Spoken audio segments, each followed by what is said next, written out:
Allez, salut tout le monde, j'espère que vous allez bien. Moi, comme d'habitude, ça va nickel. Alors aujourd'hui, je vous propose de transformer votre scie sous table en ponceuse stationnaire. Moi ici, en l'occurrence, c'est la scie sous table Evolution Rage 5. Elle a une particularité que certaines marques n'ont pas. Et si je vous dis ça, c'est pas pour rien. Parce qu'en fait, cette modification, je devais pas la garder. C'était juste pour vous partager l'idée. Étant donné que moi, je m'en suis déjà fabriqué une. Si vous l'avez pas vu, je vous mets la petite fiche là en haut. Donc comme je vous disais, c'est pour ça que je voyais pas l'utilité de garder cette modification-là. Mais à la fin, en faisant les tests, je me suis aperçu d'un truc que ma ponceuse stationnaire ne possède pas. Mais ça, je vous en reparle pendant les tests en fin de vidéo. Et je voulais vous parler d'un petit truc, mais je sais pas si ça va vous intéresser, mais je vais quand même vous le dire. Je vous parle de la dégausseuse raboteuse. Normalement, je devais la recevoir fin mars, mais je l'ai toujours pas reçue. Étant donné que les fournisseurs, ce sont des Italiens, j'ai demandé à mon beau-frère de les appeler et demander où ça en est. Et pour ça, je te remercie. Donc, il a su avoir des nouvelles et en fait, la machine, elle n'est pas en livraison. Ouais. Elle est seulement en fabrication.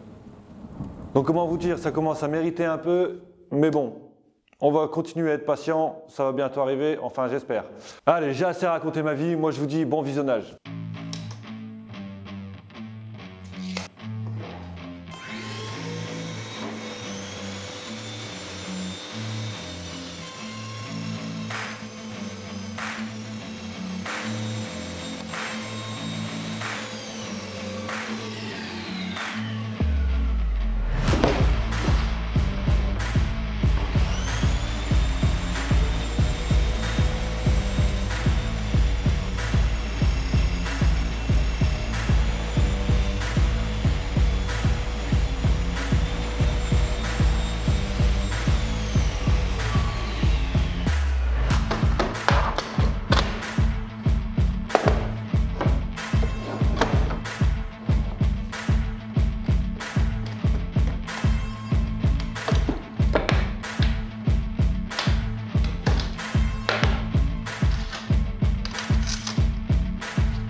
Donc au préalable, je suis venu tracer l'axe pour venir ensuite repérer en fait la tangente, le point le plus haut de la lame.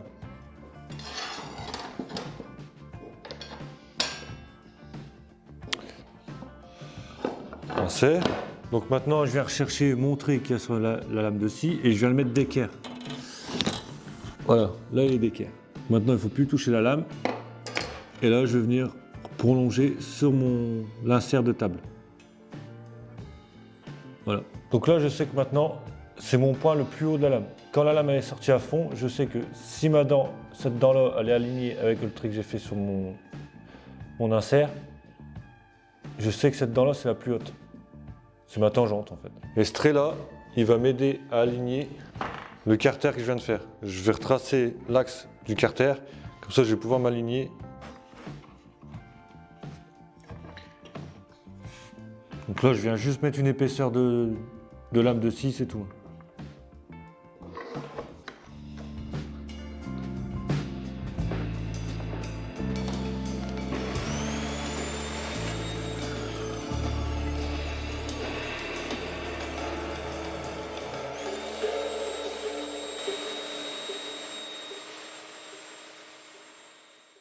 Donc voilà, pour découper correctement la lame et faire un beau cercle, je vais devoir retrouver le centre de la lame de scie. Donc pour ce faire, j'ai besoin d'un compas. Là, je lui ai collé une chute que j'avais à du double face.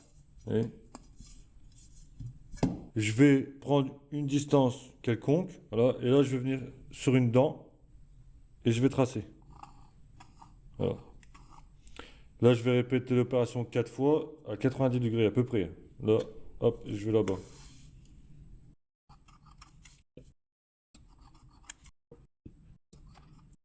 Là, vous allez me dire, bah, t'as pas de point de centre.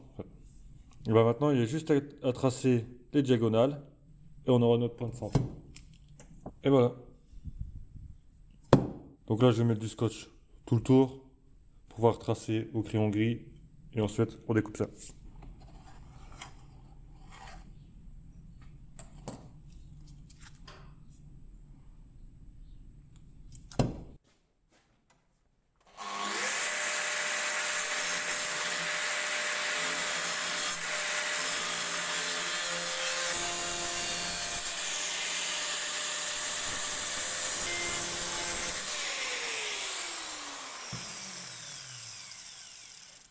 Donc voilà, je viens de finir de mettre en forme le disque, il est bien rond. Alors, j'ai pas voulu filmer la façon dont je l'ai fait, mais je vais quand même vous l'expliquer. Alors, pourquoi je l'ai pas filmé? Parce que c'est très dangereux, il faut faire attention.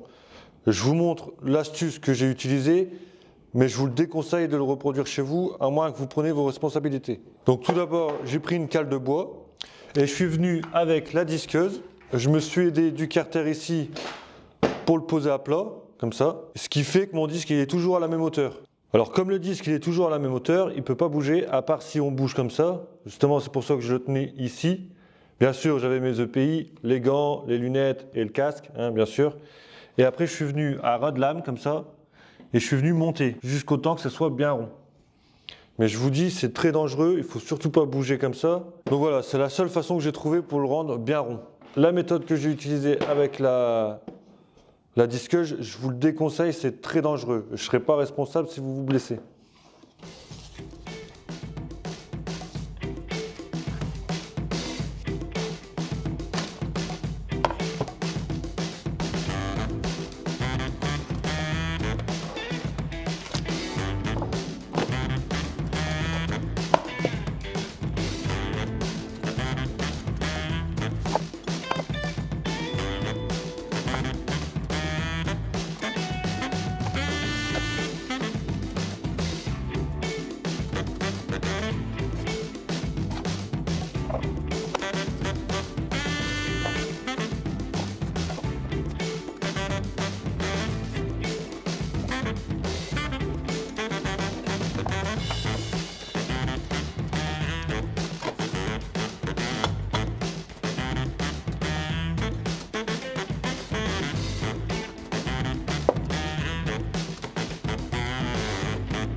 Alors voilà, on y arrive enfin, le petit truc bien pratique que je vous ai parlé en début de vidéo, et ben en fait c'est le chariot natif de la scie.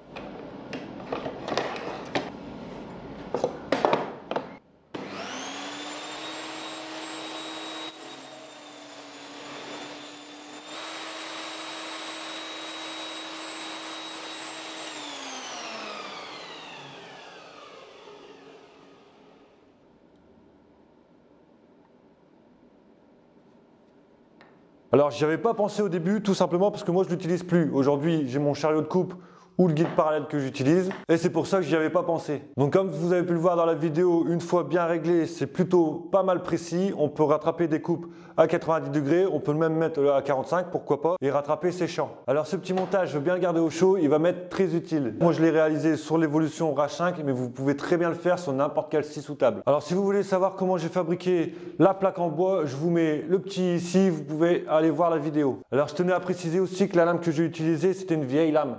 Il manquait des dents et elle coupait plus très bien. Donc c'est pour ça que je l'ai utilisé. Alors voilà, on arrive en fin de vidéo. Si ça vous a plu, n'hésitez pas à vous abonner et à mettre le petit pouce. Si vous voulez rien rater des petits projets que j'entreprends, que je mets pas sur la chaîne, il y a Instagram et Facebook. Et si vous voulez discuter entre vous et partager vos projets, que ce soit photo ou vidéo, j'ai mis en place un petit Discord. Allez, moi je vous dis merci de m'avoir regardé. À la prochaine. Ciao!